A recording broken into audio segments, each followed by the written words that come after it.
Welcome to iHeart Geek.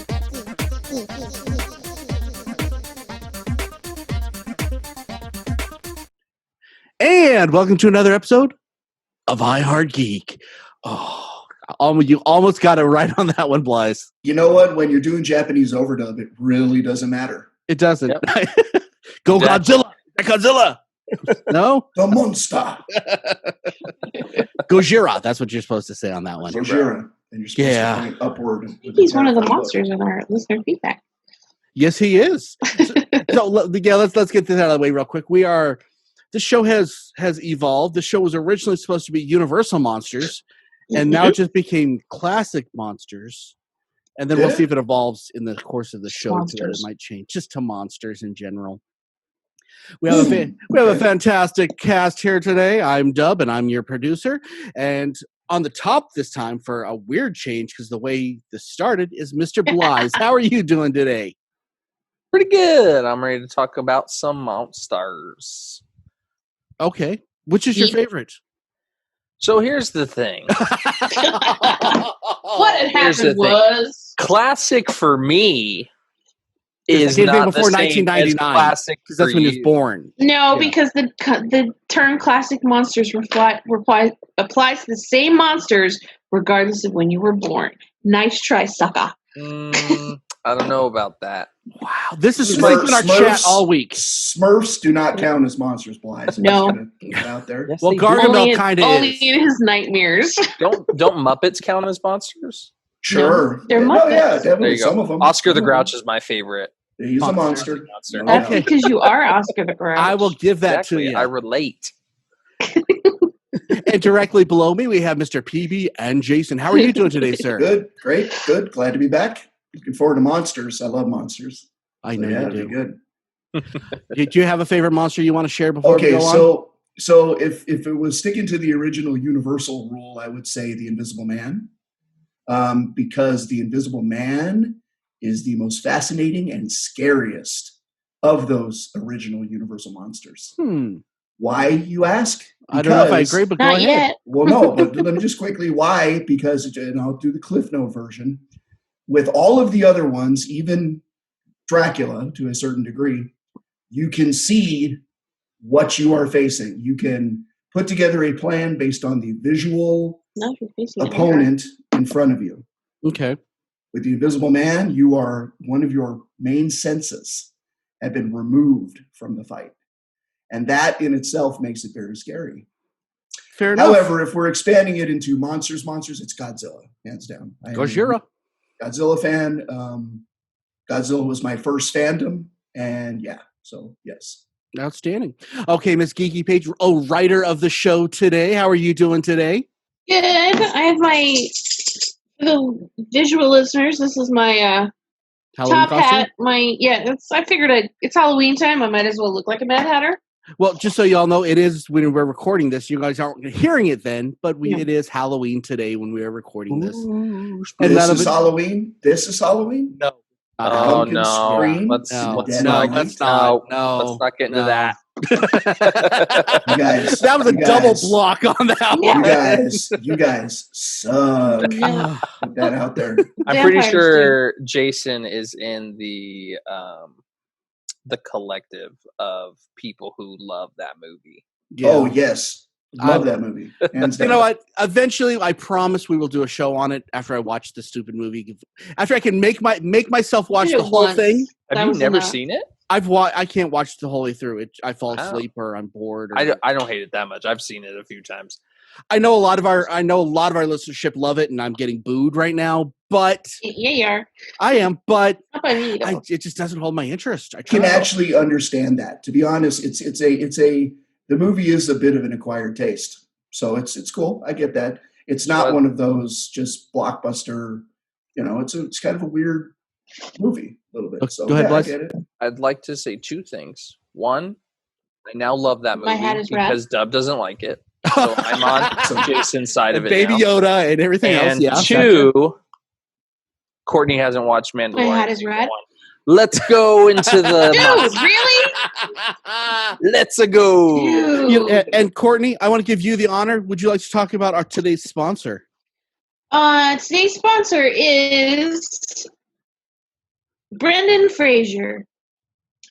Because he wants to remind you what a good mummy movie is like, rather than that terrible Tom Cruise messy flick.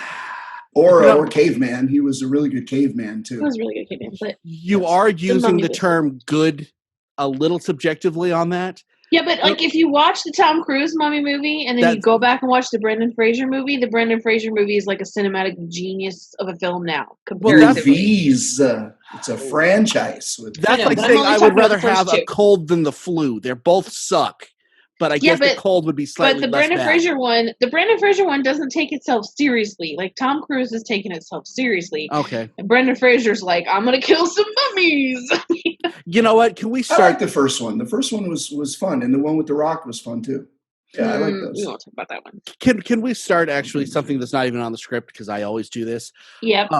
Let's discuss the failed reboot of the Universal Monsters.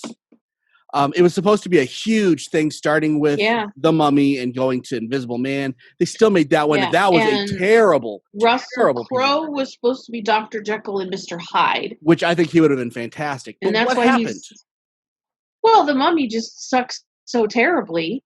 Yeah. I mean, Yeah, I can I- remember Can I offer something about that and a Go ahead. theory a little bit Sure. about that?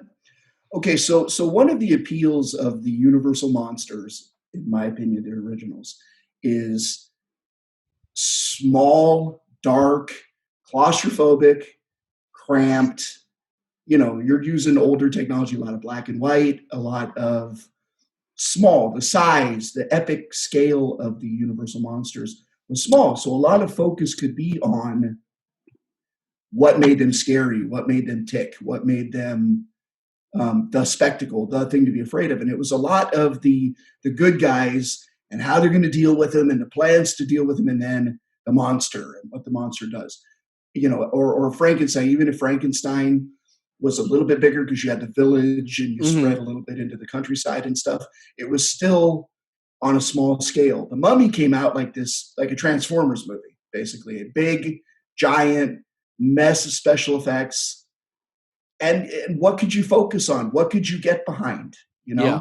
when the most important thing in that delivery to me was, you know, how many, you know, dust storms, you know, of grand, epic, unfathomable scale could we put into a movie? Hmm.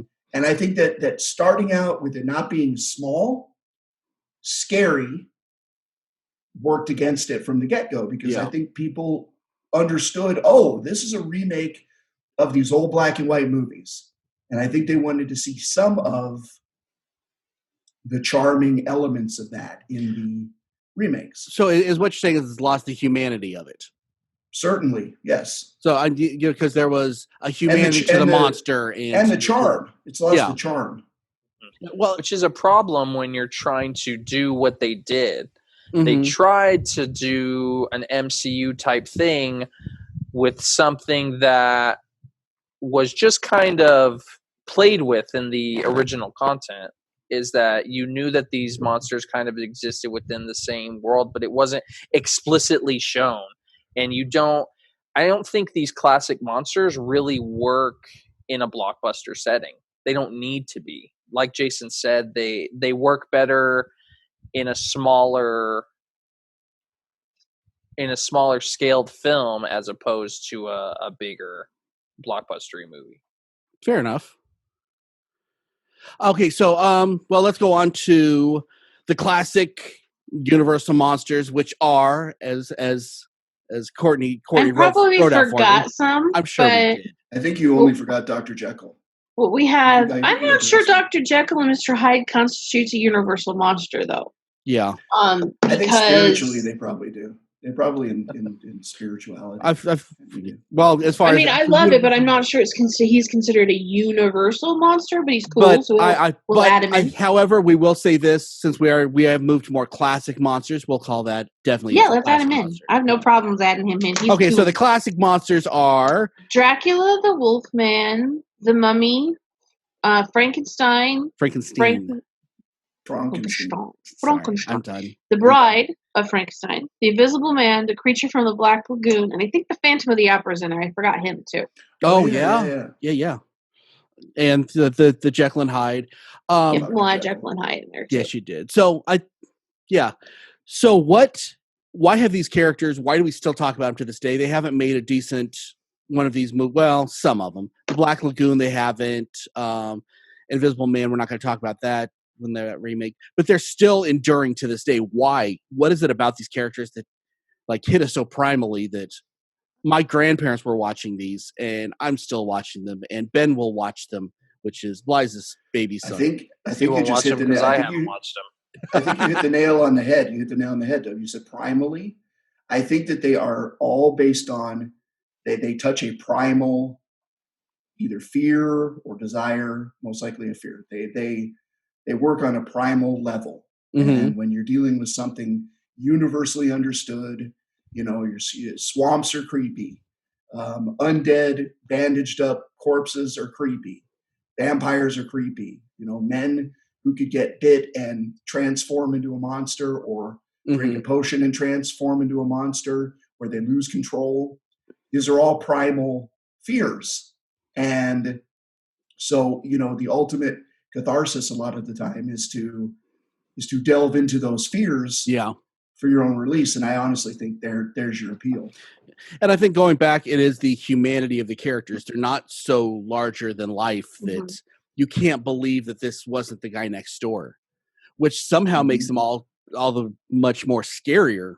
Because taking Frankenstein out, they were normal men of normal size, which did extraordinarily evil things. I think also in terms of the Universal monsters, in terms of the films that are out there, the portrayals of those characters by those original actors are iconic. And there's really never been anybody to match them all. Yeah, I mean, there's really never been a better Dracula than Bela Lugosi. Right. Gary Oldman is great. I mean, like his but Dracula. He wasn't that Dracula. Yeah, I mean, his Dracula is great, but Bela Lugosi will always be Dracula. The Mummy, the guy who plays the Mummy in the Brendan Fraser movies, he's fun to watch. He's not Boris Karloff. I mean, so we've never really had, and I mean, they've never really technically done a remake of The Creature from the Black Lagoon. That is true. So Swamp Thing, I guess, but that's kind of sort of. I would say. I mean, that's not Creature from the Black Lagoon, though. Yeah. I mean, I get that 'Cause he's DC not in characters based on Creature from the Black Lagoon, but that's not. Yeah, because the a creature's remake not, of that movie. It's a and he doesn't. It's an The creature homage. doesn't live in the Yes. swamp. He was in the and Amazon. I would okay. like to say that Dominic Purcell in Blade 3 was a much better Dracula than the original Dracula. Okay, well, The you're only- don't get count. The only Dracula, and I don't. The only Dracula that I liked, other than Robert Bela Pattinson was the best Lugosi- Dracula ever. Go ahead. No, was Frank Langella. Frank He did a Langella direct- did a really good job Frank too. Langella, But I mean, yes, you have Langella, those Langella, iconic. tomato. And I mean, Tomato. the other thing, if you think about it, is a lot of these classic monster movies, Dracula, The Invisible Man with Claude Rains, Bela Lugosi, you've got Boris Karloff, you've got Boris Karloff Jr. as the Wolfman. These movies came out toward the birth of cinema too. Yeah. So the things that they achieved with these monsters were really revolutionary for the time. I mean, like I remember reading stories that ladies would faint when they would see. Which that is bizarre to me. Yeah, they would see Lon Chaney's Phantom makeup for the first time. Yeah. And I mean, like, that's all him. Like, he put wires in his nose and he flipped his lip. I mean, he did all that. It's all practical effects because they didn't have special effects back then and prosthetic makeup. So he was man of 1,000 faces. And ladies would be calling for their smelling salts because he was so terrifying as the Phantom. I mean, he's not now because we've seen things like We're so desensitized and it Krueger sucks. Saw. Well, like you said, Yeah. it's at the birth of cinema. So Easy. for most people, like if you've never seen anything like that before, it's real in your mind. That is Yeah, real, and you absolutely. don't. there's no way to get the amount of information that we can get now on how things are done. So, like I said, it's real. You may believe that they found a man who looks like he looked, and that's a real person. So in your mind, like you said, it really dives into the primal fear of those people back then, because they've known nothing else. Yeah. Well, but that also goes back to who was smarter, the guy that made the microchip or the guy that created the wheel. The guy that made the microchip, incredibly smart guy, but he's also worked off of everyone else's work before him.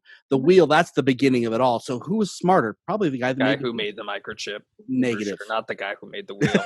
Oh, just that definitely was simple thing that our society was built on. Yeah. Most certainly was an accident. And I also think especially these monsters just prove that there's profit in scaring people. I mean, absolutely. Yeah. Some of the first movies, the people remember, let's scare people. Let's scare folks. Because honestly, let's make a monster. Other than like Nosferatu, I know that was one of the first. Yeah, that was the first. That was the first vampire film. But horror before then was, literature. Which was The Invisible Man and Frankenstein. Well, the first movies were literally just guys who took cameras out and filmed people walking around. They didn't have plots or stories. So, I mean, and this was in the 1900s, so it wasn't that far removed from the 30s when we got Dracula, we got I can understand Frankenstein, and got the Mummy. Yeah, the fainting, I totally get it. Because if you've never seen anything like that, and it's like on larger than life on the stage, all of a sudden you see this gigantic, scary Lon Chaney. Or Bela Lugosi. Or Bela Lugosi. Yeah, wow, yeah, I get it. Totally. And then you go home and you put it in your VHS player, because that was old technology. Oh, shut up! Oh my gosh, jerk! He is such a butthole. Okay, speaking of buttholes, dude, DVDs were old technology. Betamax. Okay, we're going to break in because we got a quick commercial coming up. When we come back, we're going to be talking about what makes a good monster. We're going to be doing our main event. We're going to be doing our listener feedback. We'll be right back with you. Hello, our geek rock stars. I'm Satomi Hoffman with I Heart Geek, and we heart you. And I'm going to tell you about a way that you can heart us back. So here's the deal. I Heart Geek has just launched our Patreon page. This is a chance for you to help us with production costs and help us keep bringing these podcasts to you.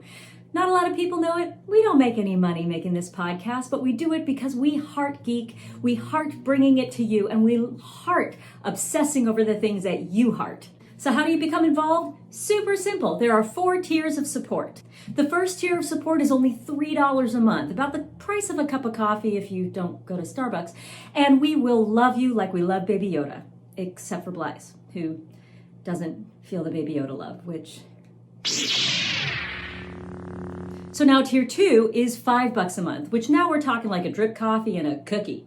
And for that, we'll display your name during the show and also put you in the end credits. Name recognition, y'all. Now tier 3, $10 a month. Now we're getting into the nitty gritty. We will actually take your suggestions and we will put them in the rotation of the show. So whatever you obsess about, which we already probably obsess about, we will obsess about on air. All right, now we're talking tier 4. We're talking the Triforce Excalibur Infinity Gauntlet level of subscription. $20 a month will get you as a regular rotational cast member on the show. We'll have you come on, we'll discuss the things that you heart, the things that we heart, we'll argue, we'll laugh, we'll have a great time, and you will have made I Heart Geek better for your subscription. And of course you can tell all your friends, hey, haha, I'm on a podcast. So there you have it. 4 easy ways to help I Heart Geek become a listener-supported podcast, and you get something in return.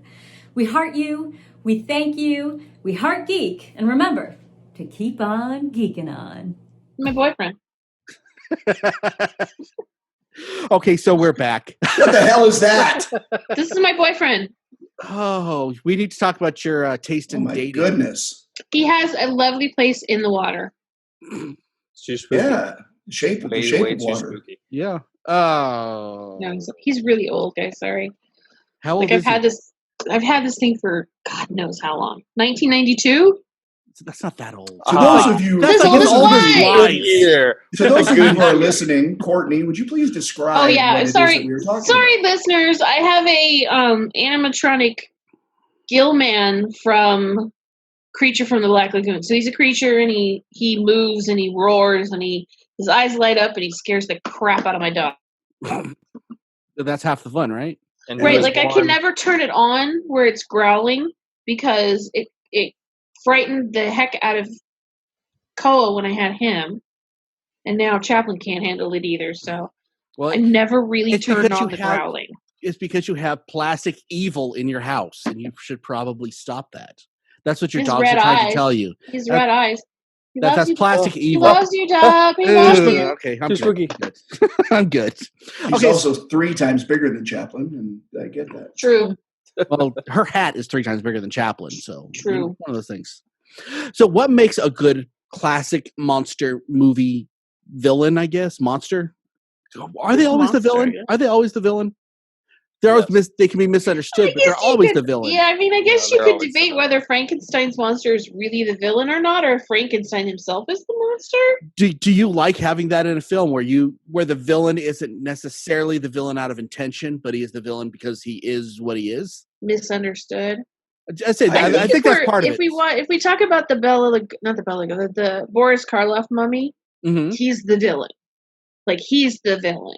Okay. Or if we add in the Brendan Fraser, Imhotep is the villain. So Well, the mummy's always the villain, I think. yeah. So I mean, but so is Boris Karloff's Boris Karloff's Frankenstein. His Frankenstein monster is the villain. I mean, yeah, he's misunderstood, but he's also running around killing But people. he was a zombie. He didn't know any better. He had no moral compass. Yeah, see that and that's the there's debate with Frankenstein. that's kind of the dichotomy is you have Yeah, that's you have always the the, debate with you have Frankenstein. the outright villains. I mean, Dracula, Dracula. you villain, no doubt. Jack Griffith, Invisible Man, I believe The Phantom. is very much a villain. Mr. Hyde. Yeah, Mr. Hyde. But then you have that's the other thing too. You have like the good side. good guys that become the things where they lose control. Again, talk about a primal fear. And you have that with Dr. Jekyll and Mr. Hyde. You have The that Phantom with of the Wolfman. Opera. You Dropping have the Wolfman. chandeliers on people. Yeah, you have the that's pretty Wolfman, and you kind of have that with. I mean, again, Dr. Frankenstein's intentions were not evil, but the results were. So he was the doctor was definitely the unintentional monster. Yeah. In that story. Yeah, for so sure. you can debate it. Yeah. Well, that's what the show's for. You can do that a little Heck bit. yeah. You're like, but that's again one of the great things about those monsters is you delved into several different things. I mean, the Gill Man was almost like, get out of my territory. Until he saw Honestly, the girl. he was Shrek. Yeah, Until he saw the girl. yeah. And Shrek then he who said, I want the girl. busted heads, but yeah, Shrek. Exactly. Yeah, and then but- they wanted the girl. Kind of the same Yeah. thing. Because, like, they go down to the Amazon to catch him right. because they discovered a skeleton of one of the previous creatures. And he pretty much just tries to scare them away. Yeah. I mean, yeah, he kills some folks, too, because that's what you do. So is the Gill Man evil? No, I think the Gill Man is Um, just kind of like He's an It was abomination. an animal that must be taken instinct. care of. It was an animal instinct and nothing else. and protecting his territory. But however, But then he if- goes after the woman. He wants the Julie Adams. He wants the woman. So Well, can you blame him? gorillas, Gill Man. she's pretty. Well, she's I'll give you that. party. You know, She was saying. pretty. She's one of those things. A party. You know, Mhm. and even ugly swamp man knows what party looks like. You know what I mean? 'Cause Yup. they're from the backwoods. You know what I'm saying? Well, Yeah. she's also the only woman on the expedition, so it's kind of like he didn't have a lot to choose from. yeah. That's the King Kong syndrome. Psychologists call that the King Kong syndrome. No, they don't, but it's okay. It sounded pretty good. It sounded like BS, but we'll take it. It's Yeah. good. I was behind it for a second. Right. So what is Um, what is it that makes us so that we what makes a good one versus a bad one? And is it the I mean, we've already said, when they're bigger than life, we probably don't like them. The humanity we do, but what else do we like and not like? What makes us so that Of the originals, I don't think there is a bad one of the originals. But I guess, what would make trying to relaunch them bad. It would be kind of like taking away what makes them special. I mean, in a completely other example, why is M. Night Shyamalan's Avatar movie so bad compared to the cartoon? He took everything great about those animated characters away in the movie. In the remakes of these classic monster movies, they seem to be taking away everything that made them great, everything that made them scary, all of their key traits. Mm-hmm. They take them away. It's going to be nothing but failure. So you should. So what is the good part of it that we should be paying attention to make if we wanted that everybody loved? And I get it. You can't close Pandora's box. We've seen it before, so there's not going to be women fainting when they see the makeup. But you think no, I don't want that. No, I say, you know what? I don't like fear for the sake of fear. However, but there is something that made them so that it's just so timeless. Yeah. These monsters now are not timeless, no matter how realistic it all is and all that. They became timeless. What makes them so timeless that we still love them? I don't think you could do it again. Mm-hmm. What is it that it was a perfect? They were perfect. They were the first. They were the first of their kind. Mm-hmm. Yeah. So you've taken something that never existed before. You created it. You instilled a feeling of not only fear but love for those characters. Yeah. And you've passed that down from generation to generation. You can't recreate that. There's no way to recreate that. You can probably make a well done movie based on the characters if you give it the right writer and director and things like that, and bring it down into a small scale like we talked about earlier. Mm-hmm. But people are still they're still not going to enjoy it as much as those classic, because they're so ingrained in our psyche, culture, psyche that you just can't do it again. I have a slight counter argument to that. It's not a disagreement, but it is a counter argument to one thing that you said, Liz. I think you not only can you recreate it, but it's been done. It's just been done in a different way with characters like Freddy Krueger, Michael Myers. I was just thinking that one, yeah. Jason, not me, not PB and Jason, but Jason from Crystal Lake. When those are the evolution of the universal monster idea. And why are those movie monsters so successful? They use the exact same formula. They use the exact same formula of something primal, scary, brought into more modern settings. So what I think we're looking at there is the fact that it's basically the originality of the monster, and that's what makes it timeless. Not just like you were talking to Freddy and the Jason. Those are all. They're not like the old monsters. They're their own. They're their own monsters. Characters. Yeah, and not just the originality, but the relatable to something universally feared. Something invading and killing you through your dreams. Geez, I mean, talk about something universally easily understood. Yeah. Well, and it's also the fear of the unknown, and it's the fear of.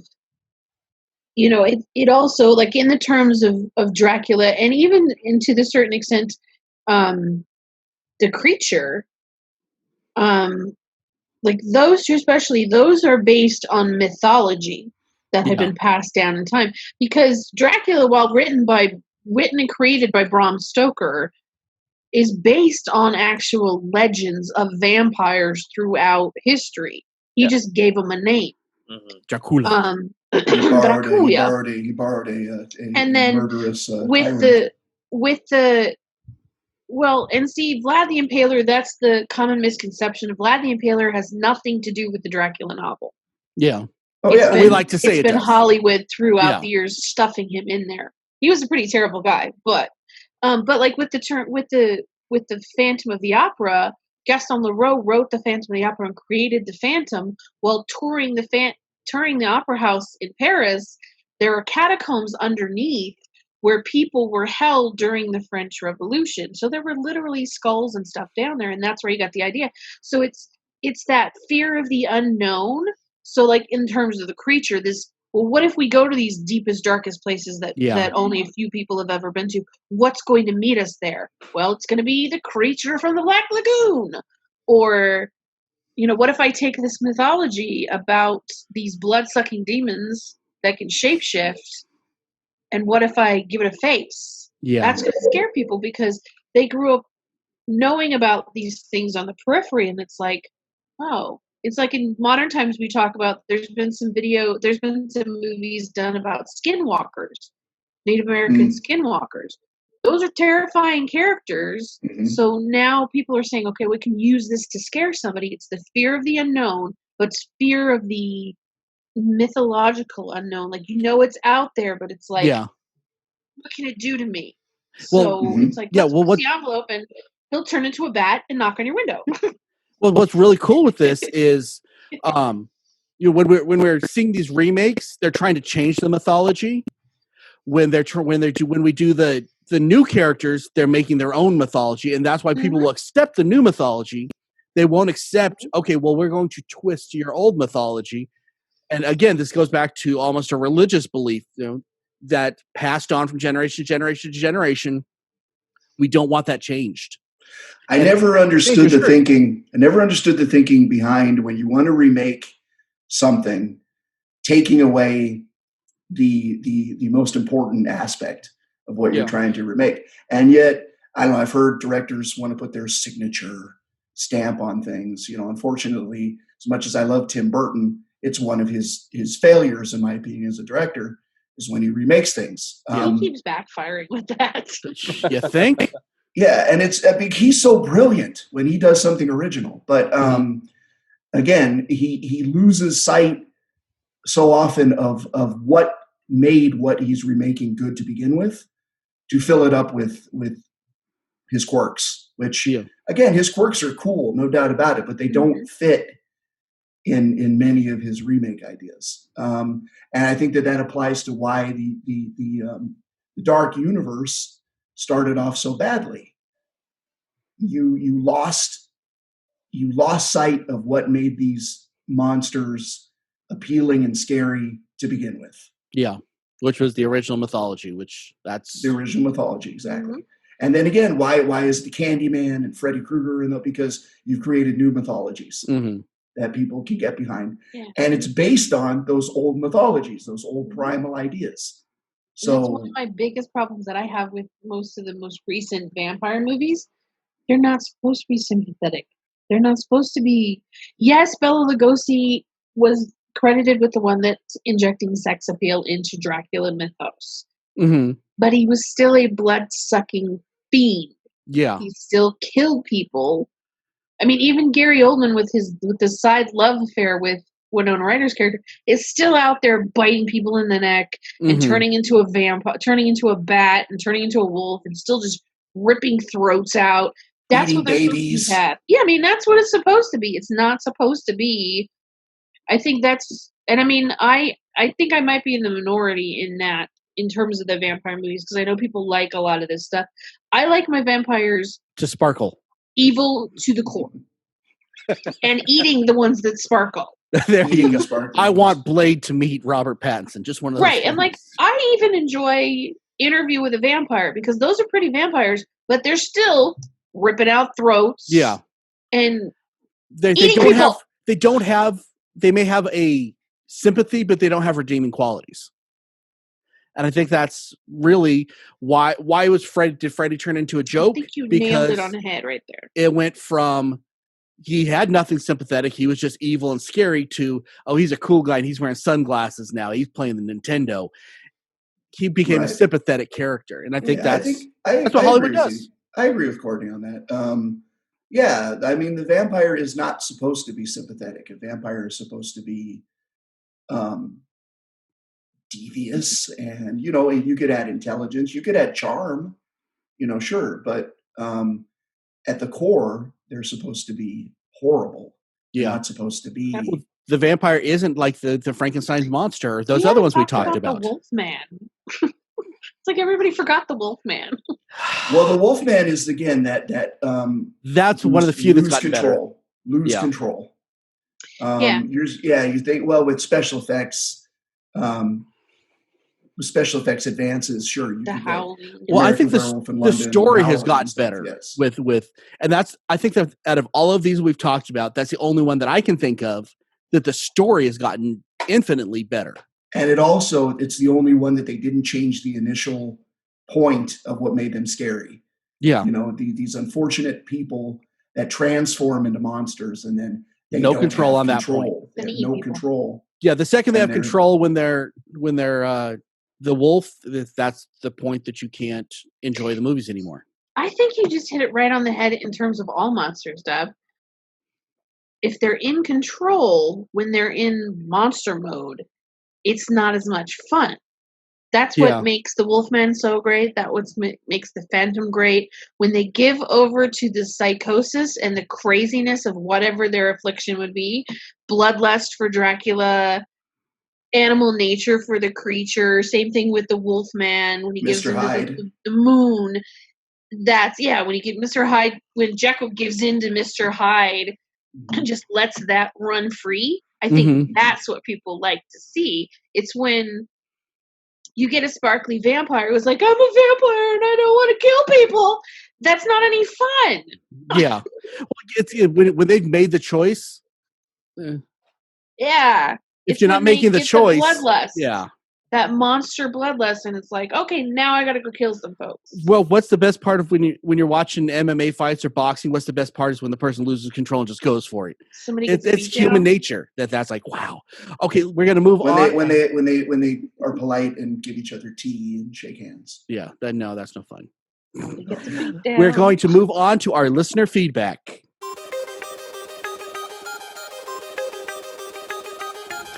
And now, let's see what all of our geek rock stars have to say.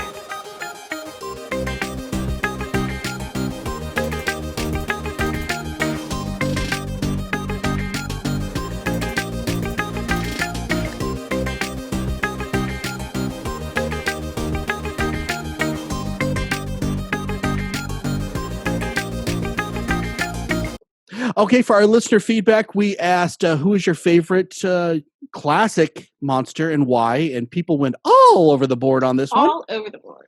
Go ahead, Courtney. But I like it. So our very own Satomi Hoffman says Dracula. That wonderful hypnotic sensuality laced with danger. Come on, he's the ultimate bad boy. And she also said the Blob comes in as a close second. Oh, You gotta love a deadly gelatinous mask that can also make you laugh. Good job. I love that, actually. That's a good answer. Christina Belden says Maleficent. Not really sure if she's considered a classic monster, but we're going to let it fly because we love you, Christina. So she said Maleficent because she's the OG female baddie before they became milquetoast. She's a bundle of elegance, wickedness, and rage. And top that off with the ability to become a freaking dragon. She's a classic villain. Michelle Silva says, if we're talking real classics, then I'm going to say Frankenstein movies, like 1930s Boris Karloff. Yep, that's what that. You have this demented mad scientist who creates an animated monster from random body parts just to feed his own ego. You expect the creature to be this scary, repulsive, ugly, evil monster, but he's just an innocent victim who has good intentions, but is confused, tormented, and lost. So this creature steals your heart, and you realize who the real monster is. and literally steals your heart from your chest, and then That would be the guy. I don't know if he ever pulled any parts out. Broke some bones. He broke a lot of De necks. He broke some necks. De Niro's Frankenstein monster. Ugh. Dino Gangle from the Podcast. said The Invisible Man. Good call, Mhm. Dino. Yep, Claude good Rains call. was amazing and menacing in the voice, with an amazing vocal performance and practical effects. It's really good, guys. If you haven't seen it, check out Claude Rains' Invisible Man. I agree. Not the new one. It's We'll awesome. discuss Not the that new- later. We will we'll get discuss there. that for the main event. We'll get there. So bad. Lee Monson says Godzilla. Or Godzilla. Godzilla. Lee is I'm with you, buddy. Mostly because stopping him generally causes more loss of life life than him just rampaging, Huh. creating a metaphor of the nuclear menace that created him, her, they. Another monster created out of a primal fear. Justin McLean says, Gojira. I don't care much for the U.S. version with Raymond Burr, but the original is a masterpiece of horror and commentary. It is literally a horror movie. It just happens that the killer is a giant monster of his own making. And he also, for honorable mentions for him, would be Frankenstein and King Kong are close behind. But Likes for the him, big monsters. Yeah. He does like the big monsters. But for him, Gojira takes home the gold. So Very that's good. all of our listener feedback. Thank you very much, guys. That Thank was y'all. awesome. We appreciate it, and as We do. always, it makes the show so much better when you guys do answer these. And there's a few Yeah. first timers in there. Thank you for Yeah. writing in. You guys are awesome. So let's move on And a to our couple of main. them, just a caveat from I should have mentioned in the beginning, some of them are really, really long. So I didn't read your entire answer, but we appreciate your entire answer. Exactly. Your, And you your editing skills are off the charts. You can try. always go and read them on Facebook as well. Yes. So we are going to move on to our main event.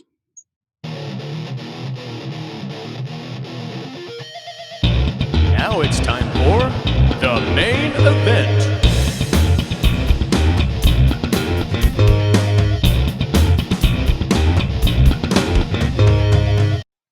Okay, so for today's main event, we're not doing our normal top 5 because I didn't write this. So you can always Good tell job, when I'm Courtney. writing something. Oh, Thank God, Courtney. Wow. yeah, y'all Courtney, cannot be on Can there. you Oh, write? you know what? A Y'all bunch ain't even more? on next week. None of you guys are going to be on next week. Not even one of y'all on next All right, be prepared for your one-man show about dub, guys. Dub week. show. We have other people coming on. It's all good. I just wanted the excuse to say it. I think I'm on next week, actually. No, you aren't. You are not. Oh, break for me. We'll discuss it after. And then I'm a complete liar and this whole group shows back up for the next episode. Absolutely. Anyways, I'm sorry. So we're talking Derail, about Jack. the different portrayals of these characters in films. What is the best to the worst? And looking at you, Tom Cruise, what is the worst? Right. What's your favorite? What do you hate the most? And yeah, so on and so forth. And who's your favorite monster? I think we're going to be talking a lot of the original versus the remake, which is better, which is worse. I think we're going to, except for Blythe, because he's just going to not talk anything because he's cranky. He's a cranky old man. I'm going to tell you what's good and what's bad, and that's the end of it. My favorite monster is definitely Baby Yoda because he just hits all the bases on every level. You know, Blythe, and okay, Blythe, you have me interested now. So why don't you? Well, go ahead. Go with that. The Let's hear first thing I would like to say, because we said we were going to mention it just for a second, is that rest in peace, Mr. Sean Connery. We Yes. found out today that he passed away. But he brought all of these monsters in the best cinematic movie ever made, and that is The League of Extraordinary Gentlemen. Oh, that's so bad. I actually like the League of Extraordinary I do too, Gentlemen. Courtney. I do too. I am. So I don't know. if you It's such a funny, fun romp. watch that movie with the purpose of just enjoying, like Courtney said, a romp, Yeah. then that movie is fine. Do not go into that movie thinking it's supposed to be some sort of cinematic gold, because it's not. No. I It's didn't just I a didn't fun hate that. movie. I didn't hate that movie the way that some people did. Yeah, I know. I didn't love it, but No.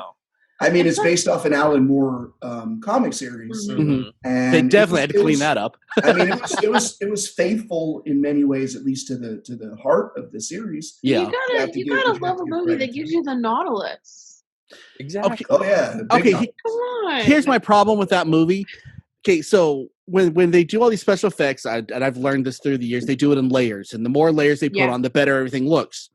I feel like, especially when you look at the Nautilus and you look at all the special effects, they started it and got about 3 layers in, and they had about 15 to go. They said, you know what? You can tell what it is. We're done. Yeah, That was Nautilus my is biggest awesome. issue with it. The story wasn't bad. Sort of like Green Lantern, the story wasn't bad. The effects were overrode how good the movie could have been. I I like think it Nemo. was- I love Captain Nemo. I thought he No. was great. No, Right, and I you think gotta it love a film came that gives you in- more Captain Nemo. I think it came into a time in blockbuster movies where the technology wasn't quite there for what they wanted to do. Mhm. Like Mhm. they had a good idea. Like you said, Jason, it's based off of a comic book that stayed a bit true to like the heart of it. Mhm. So the writing was there. It didn't hit that mark for a lot of people. But like I said, it's a movie that if it's on something, like I'll just turn it on Mhm. because it's just fun to watch. Yeah. It's fun to watch all these.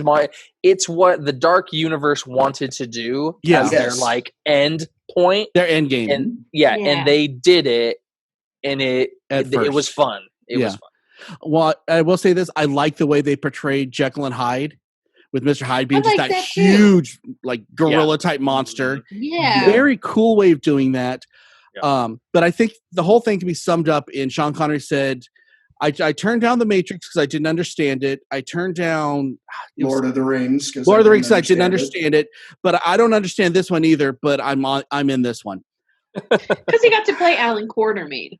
But he Like, didn't let's be understand. honest. He obviously Yeah, did but- not understand that Literally, he probably understood Yeah, from but literature he who Alan he Quartermain knew was. who Alan Quartermain was, Yeah. and he knew the because he was that old. Yeah.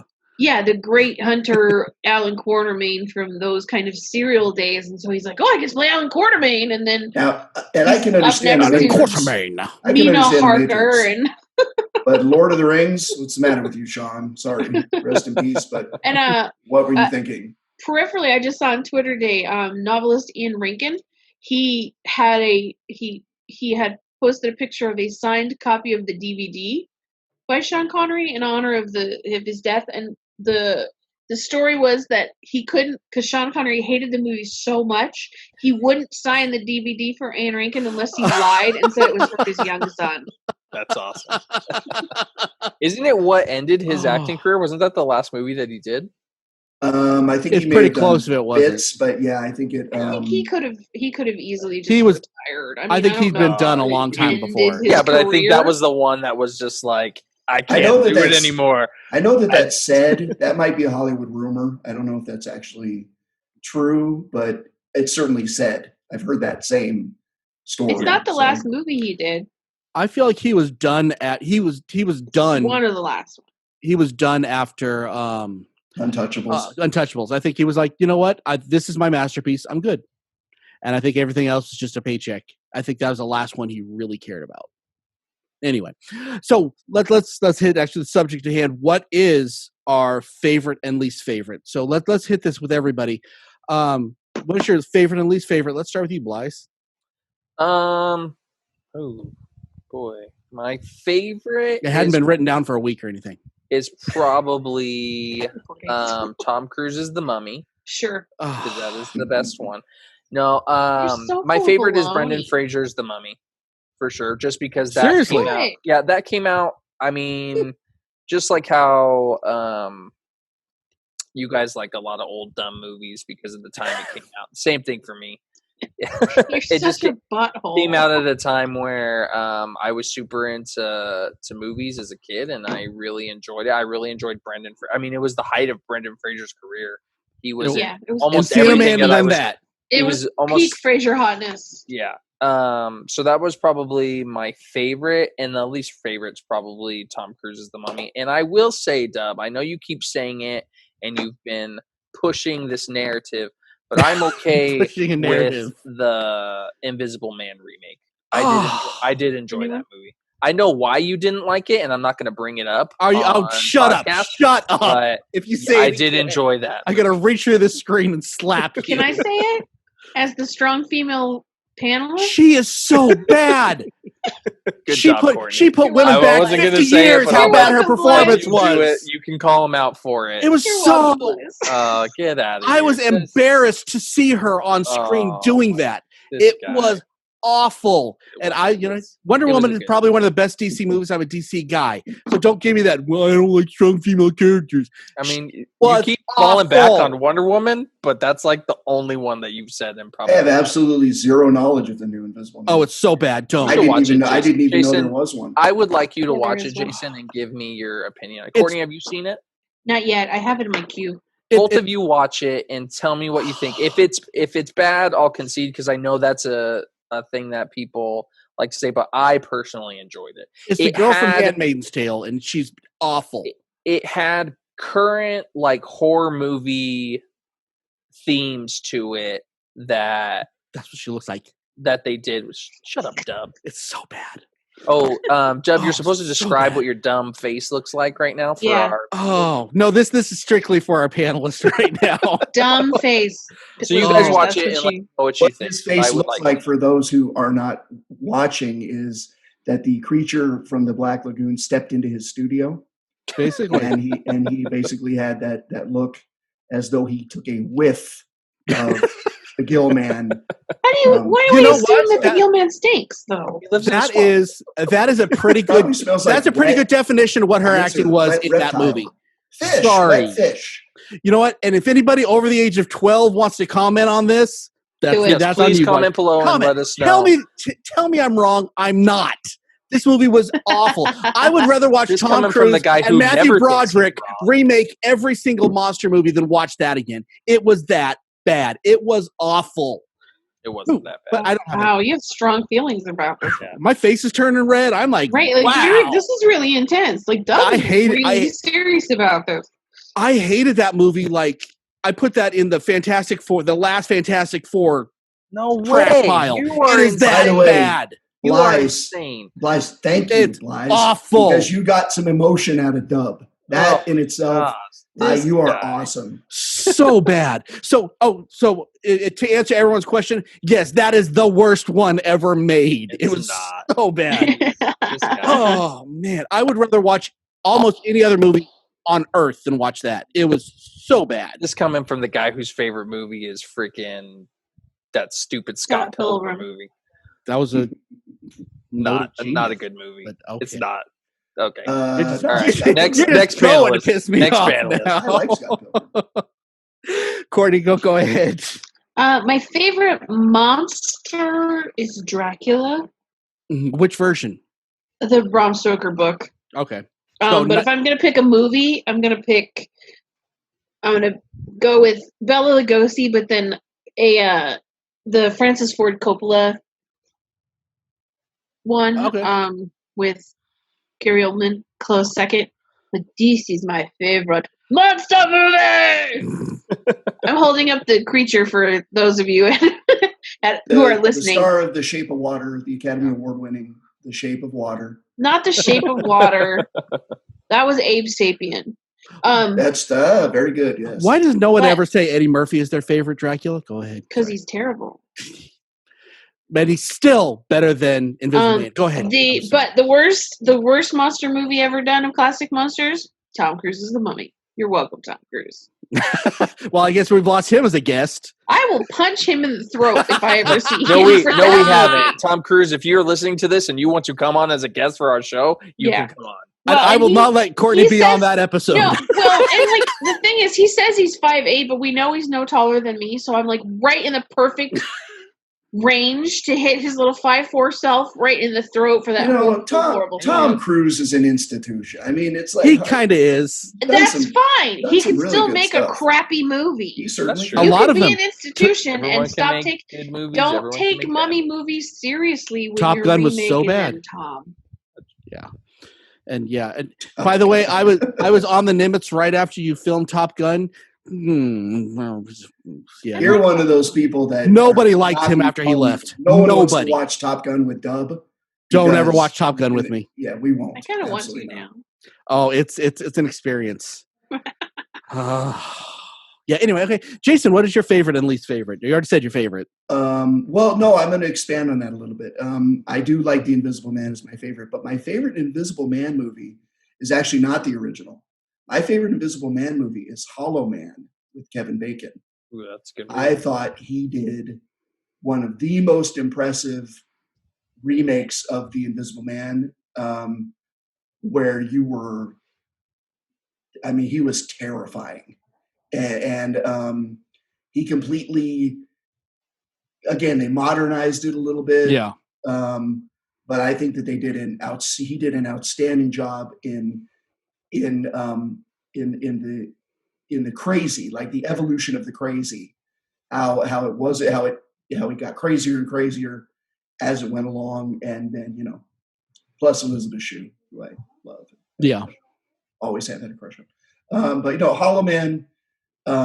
If you have not seen that Invisible Man homage to the Invisible Man, you definitely should. It's a good movie. Great movie, in my opinion. Everybody's looking at me like maybe they didn't like this movie as much as I did. I haven't seen it. I enjoyed so it. It was okay. Yeah, I enjoyed it. Okay. It's have not no- memorable, but it's not bad. I think Okay. that was No one thing skin in that the game.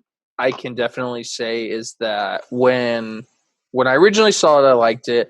I've seen it probably 2 or 3 times since, and I enjoy it every time I watch it, but I don't ever really remember it. Yeah. Well, it's the same. It's the Invisible Man. It's the Yeah. same thing, so it's not like it really changed. It kind of feels like you're watching Flatliners again, which isn't a bad thing. right. So I haven't seen it, so I have no skin in the game. So what is your least favorite, Jason? Twilight. It's not even a monster movie. Come on. Okay, I'm gonna be. I Werewolves and may. vampires in it. I may be in the minority in this, but Francis Ford Coppola's Dracula, I'm not a fan of. Really? Yeah, It was drawn really. out. It was definitely drawn out. Even though I did like Gary Oldman's Dracula, I think Gary Oldman was great, and I love Keanu Reeves, but I could not stand him. No, in he that. was. The only reason he was cast was to appeal to the Yeah. ladies of my age at the time. Yeah, I think that the problem with that movie was the casting overall. I would argue with you that Keanu was the only one who's miscast. Yeah, we know what Winona was, in my opinion, too. Not based on the book, but that's just my opinion. I actually have not read Bram Stoker's Dracula, so maybe I'm coming from I can't compare the two. I just know that as many Draculas as I have seen leading up to that, and I've seen Bela Lugosi, I've seen Frank Langella, I've seen other vampire portrayals, and when that one came out, again, as much as I enjoyed Gary Oldman, because he's fantastic, there was very little else about that movie that I enjoyed. So that's my least favorite redo of the Universal Monsters. That one would have been a lot more enjoyable if they would have made it 2 parts, because I feel like it was just a lot to put into one movie, like a lot. But I enjoyed it, but I'm not saying you're wrong, but it definitely felt like it was long. But I enjoyed it, but it was. It's just a personal opinion. I can see why people enjoyed it. It's just, it didn't really work for me. Yeah. As who has, fair knowledge of Dracula, and vampires. Yeah. And it just didn't work for me overall. Okay, so we got to kind of shut down now. And so, Blige, why don't you tell us about I know we already had the commercial, but tell us about our Patreon and our other stuff that we have. So our Patreon is up and running. We have 4 tiers for anyone who wants to become a Patreon. We have our $3 tier, our $5 tier, where you will get your name somewhere on the podcast. Our $10 tier, where you will be able to contribute show ideas to the podcast, and our $20 tier, where you are able to become a rotating cast member. So anyone who would love to support the show, we would love to see you there. I'm going to give a shout out right now to our 3 current Patreons, because we are so excited to have you guys, and that is Tara Monday, Tyler Romine, and Christina said it right. Belden. I think that's what he got. right. That's what he got for his money. We say his name right now. So those are currently our 3 first Patreon supporters, and we're hoping to see a lot more of you guys there. It really helps support the show, and we love you all for it. We also have a new merchandise site coming up that's going to be Teespring. We will have a few merch items on there shortly: t-shirts, jackets, Better quality than our older leggings stuff. on there. Yeah. Yes, better quality than our older stuff. So we are excited to see that. And also, our Amazon link is down in the comments below. If you guys click on that, place your normal Amazon orders. We get a little bit of kickback, and we love you for it. And clear your cookies before you do it. I know. Yes. You have to clear your cookies, because otherwise Clear we your don't cookies. get. Otherwise we don't get Jack Diddley. Eat your cookies before you do it. Eat your cookies before you do. So we appreciate everyone who has supported us and continues to support us. We love all of you. We love you. By the way, that's one of my favorite monsters. Cookie Monster. Fair enough. It's a good monster. Yeah. I'll give you that one for sure. Yep. want to fight you, but I'm not going to on that one. Oh, Okay, so thanks. That was a show, guys. Thanks for tuning in. We'll see y'all next week when we're discussing a movie of some sort. And until next time, I'm with Jason, with Miss Geeky Paige, and with Blythe. Keep on geeking on, kids. bye. Bye-bye. Bye.